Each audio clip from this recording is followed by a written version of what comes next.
안녕하십니까. 오늘은 양의학은 과학이 아닌 환상이다 라는 주제를 갖고 25번째 시간입니다.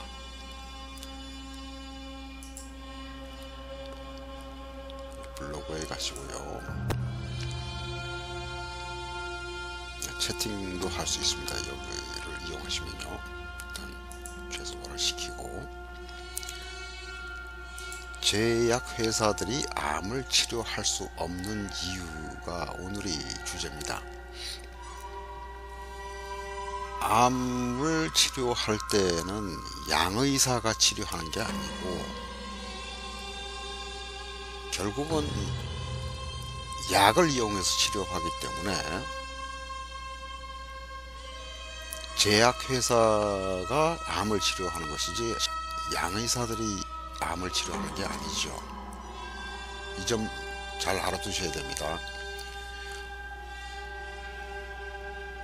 양의들이 처방권을 갖고 있기 때문에 일반인들이 약을 구하지 못할 따름이지, 만약에 양의들이 처방권이 없다고 하면은 누구든지 원하는 약을 구매해서 쓸 수 있다고 하면은 의사들이 필요 없죠. 환자들이 제약회사 또는 약국, 약방 그런 곳에 가서 주문해서 쓰면 끝나는 거니까요. 의사가 필요 없는 거죠. 사실은 양의사라는 것이. 근데 여기에서 생각을 하셔야 될 내용이요, 암을 치료할 수 없는 이유가 두 가지 뜻이 있습니다.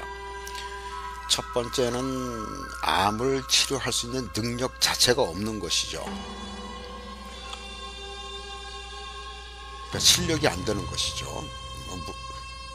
이 가능성이 굉장히 높죠.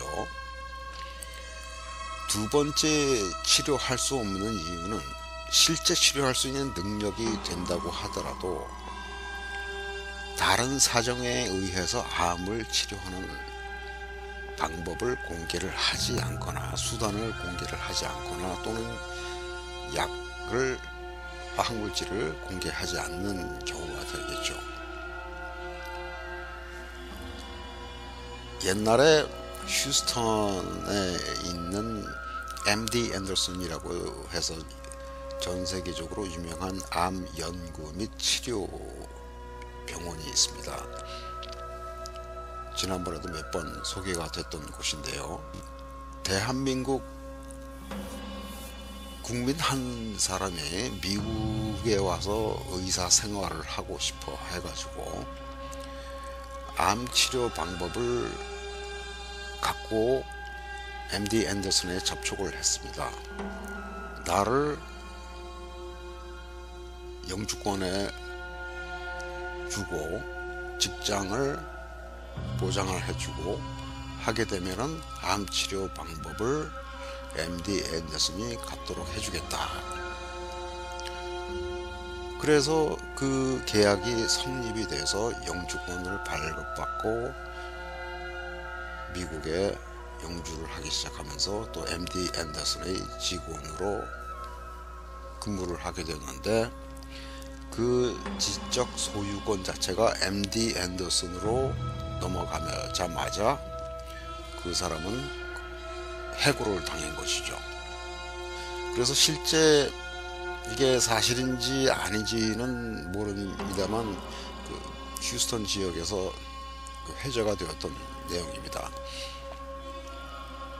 그래서 실제 암을 치료하는 방법이 있다고 하더라도 공개를 하지 않고 사용을 하지 않는 것이 양방의 현실입니다.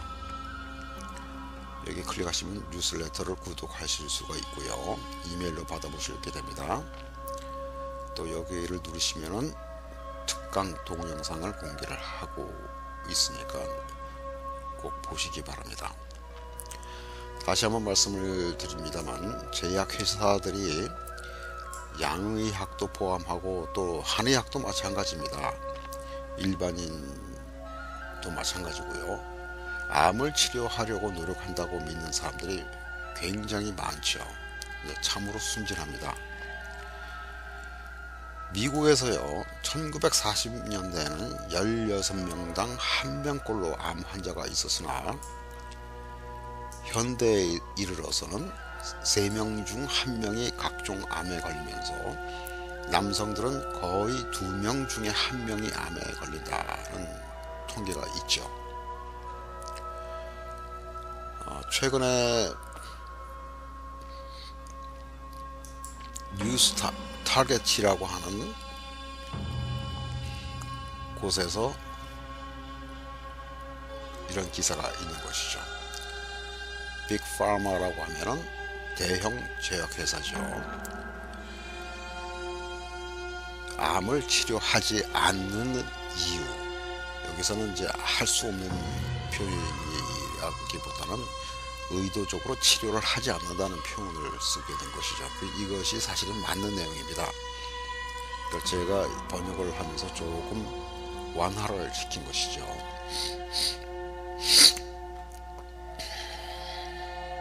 오바마가 대통령이었을 때 부통령으로 바이든이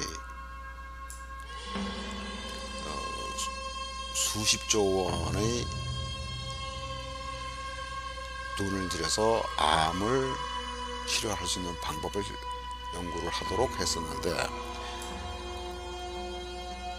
불행하게도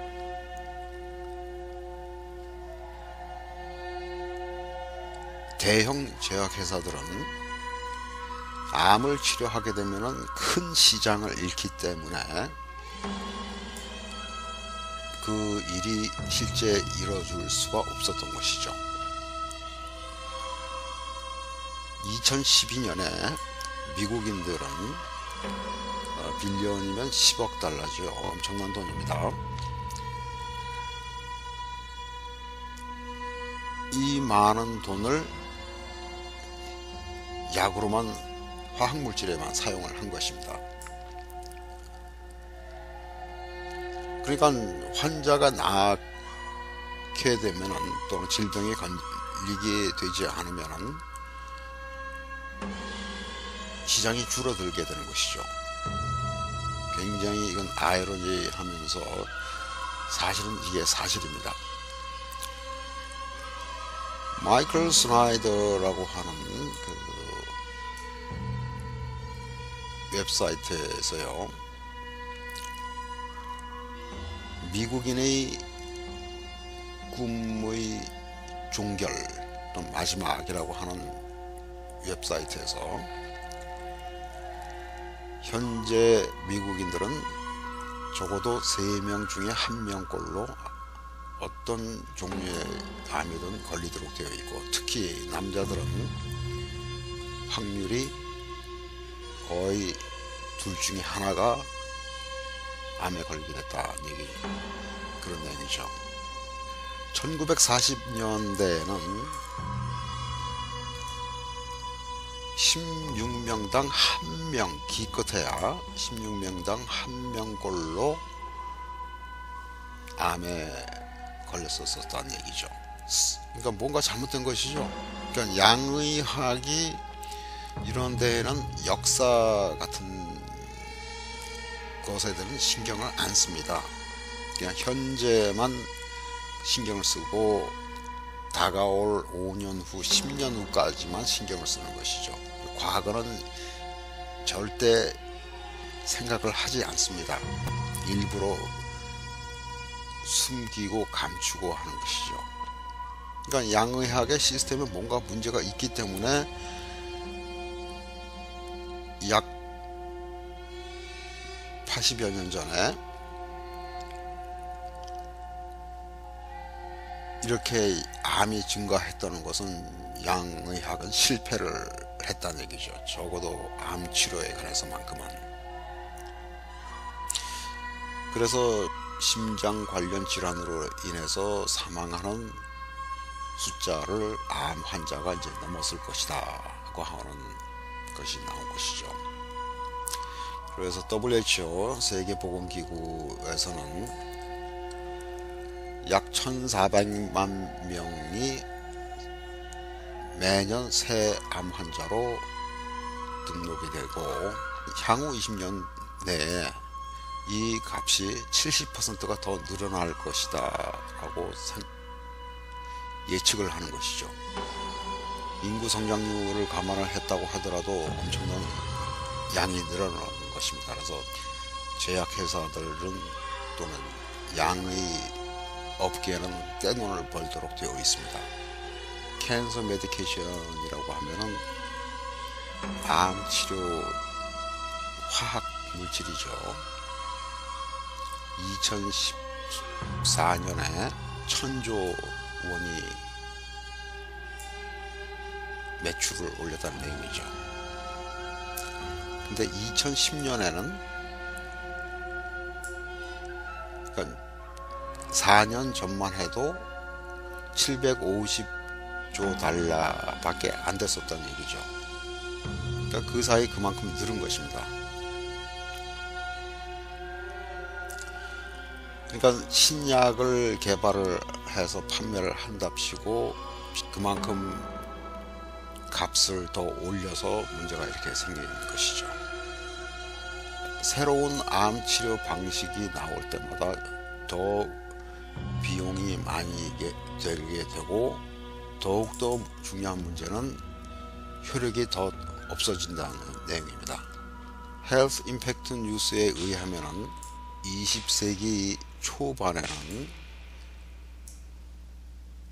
그러니까 1900년대 초반 되죠. 20명이 1명꼴로 암에 걸렸었으나 1940년대에서는 16명이 1명꼴로 늘었고 70년대에는 10명 중에 하나, 현재는 3명 중에 하나가 죽기 전에 암에 걸릴 것이다 이렇게 된 것이죠.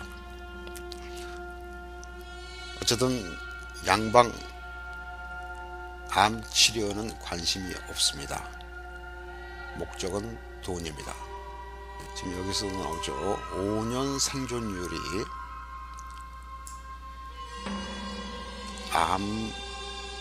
암으로 진단받은 이후에 생존율은 65%밖에 안 되는 것이죠. 90%도 아니고 65%라고 하면 또 이게 또 다른 문제가 있습니다. 누가 생존을 할 것인지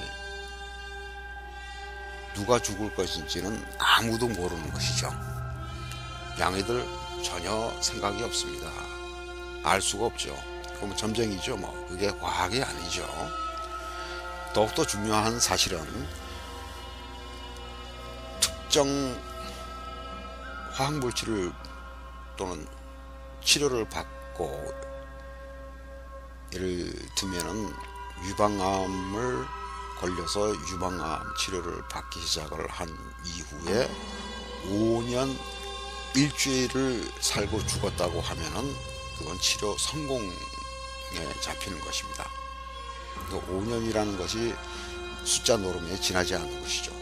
그 5년 일주일 사는 동안의 삶의 질이라든가 또는 거기에 온 재산을 탕진을 해야 될 것이고 통증과 고통, 공포 그런 것은 제약회사들은 전혀 관심이 없습니다. 돈밖에 없습니다. 아주 탐욕스러운 산업이죠. 비인간적이죠. 다시 한번 말씀드립니다만 결론적으로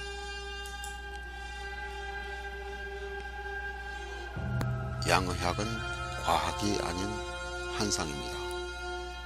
양의학은 과학이기 때문에 모든 것이 정확하고 예측이 가능하고 결과를 미리 알 수 있을 것처럼 생각하지만 전혀 그렇지 않습니다. 환자들이 또는 일반인들이 똑똑해져야 됩니다. 양의사가 되기 위한 조건은 첫 번째, 머리가 좋아야 되는데 이 머리가 좋다는 것은 기억력이 좋아야 되는 것입니다. 컴퓨터의 그 하드 드라이브처럼 저장 용량이 많아야 되고 또 어디에다 그 기록을 담아놨는지 또 꺼내 쓸 수 있는지 기억력에 관한 능력이 뛰어나야 되고, 두 번째는 돈이 있어야지 의대에 가죠. 또 의대를 갈 수 있는 시간적인 여유가 있어야 되죠. 그것이 양의사가 되기 위한 조건이죠. 똑똑해야 된다. 즉 인간적이어야 하고 또 동정심, 연민, 인류애, 그리고 여러 가지 사물 중에서 옳고 그름을 판단할 수 있는 능력, 누가 잘못된 정보 또는 첩보를 줬을 때 그것을 알아챌 수 있는 능력, 그것이 바로 똑똑한 것이죠. 그러한 능력은 전혀 의사 또는 양의사가 되기에 필요한 조건에 들질 않습니다. 일반인들은 누구든지 양의사들보다 훨씬 똑똑할 수가 있습니다. 그리고 똑똑해져야 됩니다. 자기 스스로를 보호하기 위해서 말입니다. 오늘은 여기까지입니다. 감사합니다.